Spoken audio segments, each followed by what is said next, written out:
Hello students, this is the continuation of the previous video in which we discussed about inflation and corruption. Now, page number 67, the next challenge, that is unemployment.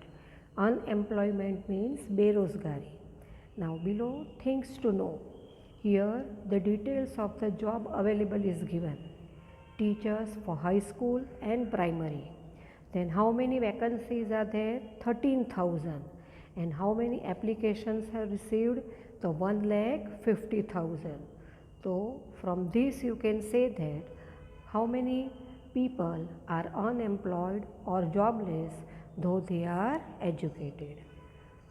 Introduction of technology in the modern times has added to the burning problem of unemployment. For example, the use of computer has made the work faster and more accurate. Machines have replaced the man and it has resulted in unemployment. तो technology जो है उसके आ जाने से problem जो है बेरोज़गारी की, अनएम्प्लॉयमेंट की, वो बढ़ गई है। जो पुराने लोग हैं जो अपडेट नहीं हो पाए, पढ़े लिखे हैं, तो उन्हें जॉब नहीं मिल रही है।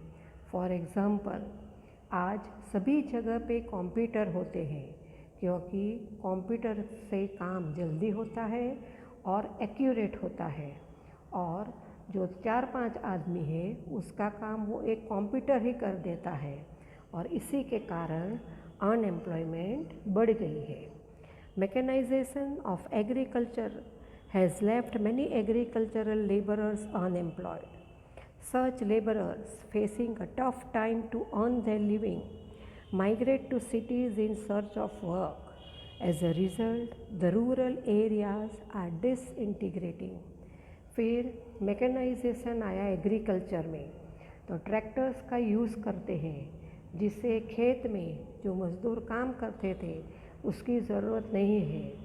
अब उन लोगों को काम नहीं है तो खाना नहीं मिल पाता, क्योंकि काम नहीं है तो दूसरे जगह उसको, उन लोगों को दूसरी जगह काम ढूंढने के लिए जाना पड़ता है, माइग्रेट। तो शहरों में काम की तलाश में वो लोग जाते हैं। इसके कारण क्या हुआ, जो गांव थे वो सब टूटते जा रहे हैं, गांव खाली हो रहे हैं और लोग शहर में काम ढूंढने के लिए जाते हैं।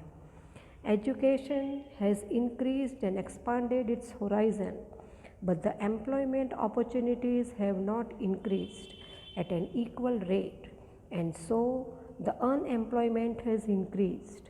The density of population in cities has increased, and as a result, the challenges of water, shelter, transport, health, hygiene, and education have grown out of proportion.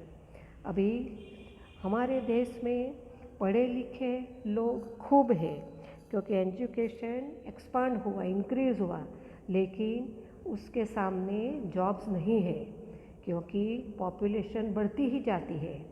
इसके कारण अनएम्प्लॉयमेंट, बेरोज़गारी बढ़ गई है।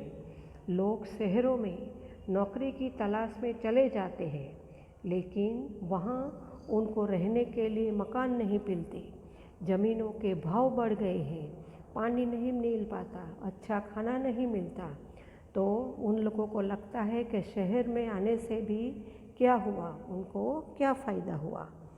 Other challenges such as the increase in dirty and congested slums, the anti social activities, child labour, drug addiction, use of alcohol, mental stress, etc.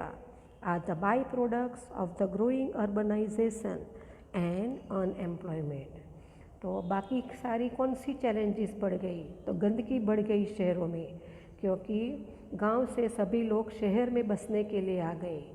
Anti social activities, चोरी चपाटी, खून खराबा, वो बढ़ गया। लेबर, बाड़ मजूरी, छोटे छोटे बच्चे काम करने लगे, वो बढ़ गई। और पैसे नहीं मिल रहे, उसके तनाव में, स्ट्रेस में लोग नशा करने लगे, उन लोगों को मेंटल स्ट्रेस बढ़ गया, तो इसके कारण वो नशा करने लगे और ये सब जो है वो क्या है, ये सब अनएम्प्लॉयमेंट और अर्बनाइजेशन जो है उससे ये सब एंटी सोशल एक्टिविटीज़ जन्म लेती है। A person who is about 18 years of age and is willing and capable to work and does not get a job is called an unemployed person। को हम अनएम्प्लॉयड पर्सन किसको बोलते हैं कि जो इंसान 18 साल का है, पढ़ा लिखा है, उसको काम करना है लेकिन उसको जॉब काम नहीं मिल रहा है, उसे हम अनएम्प्लॉयड पर्सन कहते हैं। अब हम देखेंगे उसके मेजर्स क्या कर सकते हैं।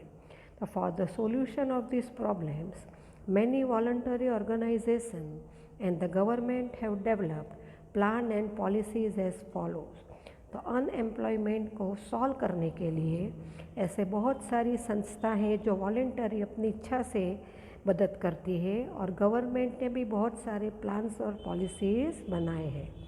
तो पहला है कि shelter for the economically backward, जो गरीब है उनके लिए घर की सुविधा, फ्री एजुकेशन, मुफ्त में पढ़ाई, प्योर ड्रिंकिंग वाटर, पीने का शुद्ध पानी, क्लेनलीनेस, सफाई, मोबाइल मेडिकल फैसिलिटीज़, यानी जो एम्बुलेंस 108 है वो आप जहाँ पे भी कोई बीमार वगैरह होता है वहाँ पहुँच जाती है, तो mobile medical facilities, encouragement to cottage industries, छोटी छोटी इंडस्ट्रीज़ जो अगरबत्ती, पापड़, अचार बनाते हैं उनको एनकरेज करना, हैंडीक्राफ्ट इंडस्ट्रीज़ जो मोमबत्ती, दिए बनाते हैं उनको एनकरेज करना, लोन देके, लोन फैसिलिटी देके, बाय प्रोवाइडिंग न्यूट्रिशियस फूड, अच्छा हेल्दी खाना देना, which is the primary need, जो प्राथमिकता है, प्राथमिक ज़रूरी है। The government is trying to improve the situation in slum areas, और गवर्नमेंट जो स्लम एरियाज़ है, झुपड़पट्टी वाले जो लोग जहाँ पे रहते हैं वहाँ भी सिचुएशन को अच्छा करने का काम कर रही है। Now page number 68। The next challenge is terrorism. Terrorism जो है ये प्रॉब्लम हर देश को परेशान कर रहा है और ये प्रॉब्लम बहुत बड़ा है। टेररिज्म, आतंकवाद। Terrorism is a global problem. Terrorist activities are an obstacle in the progress of a nation. It is an evil effort to disturb the peace, brotherhood and unity of a nation. तो global problem यानी कि दुनिया के सभी देशों का ये problem है, सभी देश इससे परेशान हैं। टेररिज्म किसी भी देश की प्रोग्रेस में एक ऑब्स्टिकल है, एक हिंड्रेंस है, रुकावट है। हमारे देश में आप देखें तो ताज होटल पे हमला हुआ, अक्षरधाम मंदिर पे हमला हुआ, जम्मू कश्मीर में जो हमारे सोल्जर्स हैं ये टेररिज्म के कारण काफ़ी परेशान हैं और ये सब चलते हुए हमारे देश की एकता, यूनिटी है वो डिस्टर्ब होती है। ब्रदरहुड यानी भाईचारा भी ख़त्म होता जा रहा है, लड़ाई झगड़े होते हैं, नफ़रत बढ़ती है। Terrorism inflict fear in people through violence and hatred. The goal of terrorism is never secret, pure और गुड। फिर ये जो टेररिज्म है वो लोगों के मन में डर पैदा करता है। हिंसा और हेट्रेड के द्वारा, नफ़रत के द्वारा टेररिज्म का जो गोल है वो पवित्र नहीं है, शुद्ध नहीं है, अच्छा नहीं है। तो हिंसा और नफ़रत के द्वारा लोगों के मन में डर पैदा होता है। Terrorism is N inhuman act carried out by a certain group of people in a planned way. It resort to bullying, killing or torturing somebody. और टेररिज्म जो है एक अमानवीय काम है, इनह्यूमन एक्ट, जंगली काम है, अमानवीय काम है जो कुछ ग्रुप के लोग बराबर आयोजन करके, प्लान करके करते हैं। उसमें वो लोगों को तंग करते हैं, बुलिंग, तंग करते हैं, वो लोग मारते हैं, टॉर्चर करते हैं। जो उन लोगों को ये करना अच्छा लगता है। Terrorism is a challenge for any government. अब ये टेररिज्म आतंकवाद है, वो कोई भी गवर्नमेंट हो उसके लिए एक बड़ा चैलेंज है।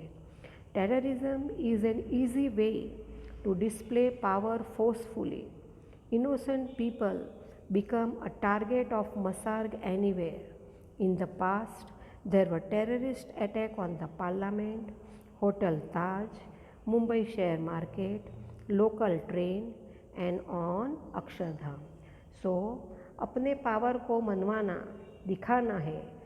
निर्दोष लोग इनोसेंट पीपल, वो उनको टारगेट, उनको शिकार बनाते हैं और उनकी हत्या हो जाती है।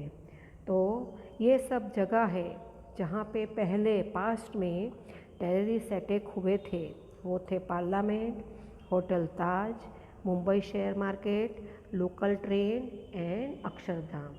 और इनमें से कुछ पर तो मूवी भी बनाई गई है। अगर आपने वेडनेसडे मूवी देखी है तो वेडनेसडे मूवी इसके आधार पर ही बनाई गई है।